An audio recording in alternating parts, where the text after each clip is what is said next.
Mummy mummy आज काय special? आज आपण बनवणार आहोत सुकी सुरमई फ्राय। ही बघा सुकी सुरमई घेतलेली आहे आणि छान अशी चुलीवर बनवणार आहोत आपण फ्राय। तर ही आता ह्याला मीठ आहे ना, हे स्वच्छ आपण धुवून घेणार आहोत आणि मग ह्याला मीठ मसाला हळद लावून फ्राय करून तुम्हाला दाखवते। आता आपण धुवून घेऊया। छान अशी धुवून घेतलेली आहे, स्वच्छ धुवून घेतली। आता आपण त्याच्यामध्ये लिंबू पिळून घ्यायचं आहे।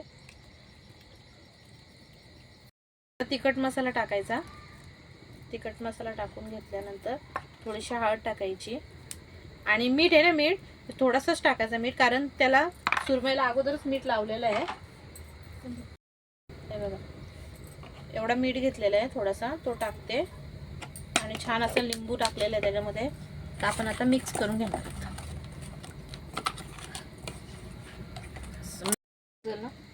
आता तेल गरम झालं, आता आपण लसूण टाकूया त्याच्यामध्ये।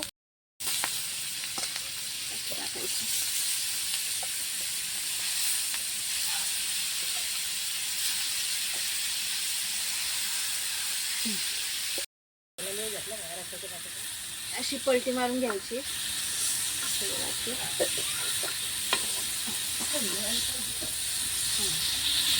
आता आपण तिला काढून घेऊया। चुलीवरची सुरमई फ्राय झालेली आहे आणि आजची रेसिपी तुम्हाला कशी वाटली छोटीशी कमेंट करून सांगा। व्हिडिओला लाईक शेअर सबस्क्राईब करायला विसरू नका। पुढच्या व्हिडिओमध्ये लवकरच भेटते, तोपर्यंत बाय।